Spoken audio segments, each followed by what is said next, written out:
Have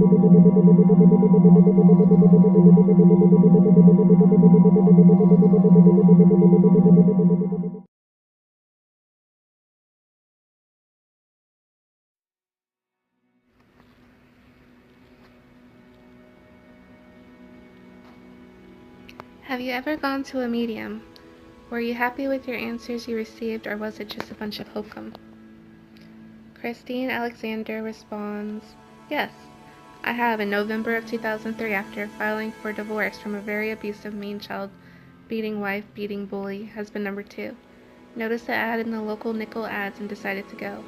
I had not lived here in even a year. I'd never heard of this person before, and she did not know me at all except for a couple of comments. I said nothing throughout the entire session until she was completely finished.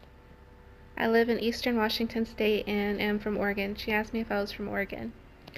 She then asked me, do I have 2 children or 4 children, because she has seen both. I did answer this question for her because I do have 2 biological children and 2 stepchildren. She went on then to describe my ex-husband. As she was telling me the kind of person he was, she got big tears in her eyes and she said to me, oh my gosh, this man stole from you, didn't he? I don't mean things, I mean your life, right? I did not answer her, but I did ask her if she could tell me his name. She hesitated and did not answer at that moment. She went on to describe things about his mom and dad that were absolutely true, such as his mother is a good down-home type cook. She said he has a brother and the 2 of them couldn't be more opposite. Very, very true. I asked her if she knew his dad's name. She did not answer right away. She later told me that the minute I asked that question, she saw that sitcom, I think it's that 70s show where the father's name is Red. My ex-father's name was Red. Also, after the session, I told her that my ex-husband's name was Denver, and she said, oh my god, I saw Denver, Colorado, but I didn't know what to make of it, so I didn't say anything. She told me many things that day that were absolutely true and that she could not have known. That has been many years ago, and I've had a few readings with her since then. I've also taken friends to her.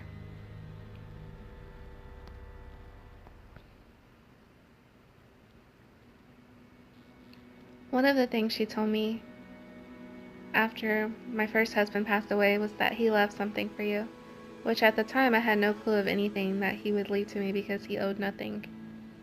And what little he had in his bank account he left to his girlfriend. It was just only about 5 or 6 years later, when I became eligible for Social Security, that the Social Security office told me I was entitled to his Social Security.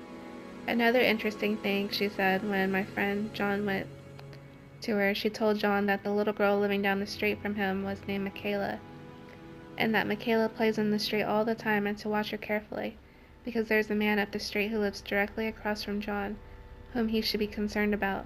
To which John said, oh my gosh, the little girl down the street is named Michaela, and she does play in the street all the time. And the man up the street from her is a terrible driver. He said, I worry constantly that he's going to hit her. This is the absolute truth. Some people are gifted. I'm just truly blessed now to have this woman as a good friend.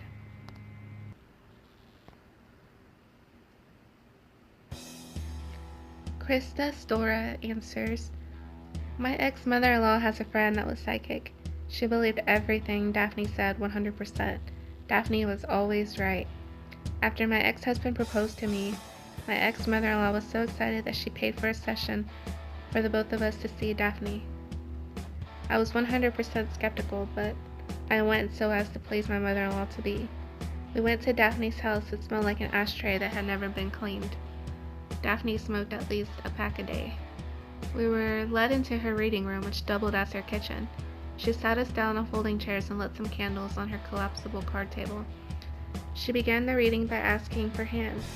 She held both my and my, at the time, fiance's hand, so as to get a baseline. Then she launched into the reading using a deck of cards. Not a tarot deck, just a regular old deck of cards. She said it was more accurate than tarot cards. So I did not think of that.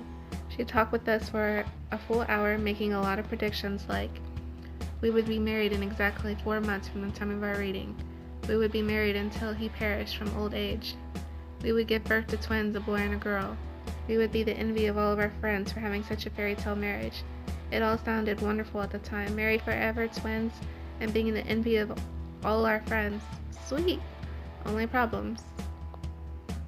Only problem. We got married a full 2 years later. We then divorced 2 years after getting married. We did not have a child.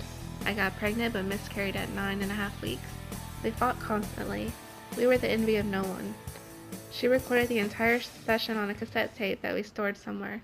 I'm positive it's been lost. So the entire reading was a complete load of BS. At the time, however, we both had so much hope for the future, so much to look forward to, twins, both boy and a girl. We were ecstatic. When none of it came true, I was slightly disappointed, but not terribly. I understand why my ex-mother-in-law loved going to Daphne so much. She had a very tough life and her father passed away around that time, so she was looking for anything that would help soothe the pain. The problem with this was that she believed everything Daphne said. She took each and every one of her predictions as gospel. So much so that she married a man she had only dated for 2 months because it was foretold to be a fairy tale match. I am still a skeptic towards psychics, and I haven't gone to one since. I believe in the supernatural, so I have a feeling there are actual psychics out there, but Daphne was nothing more than a con artist, taking advantage of my grieving ex-mother-in-law.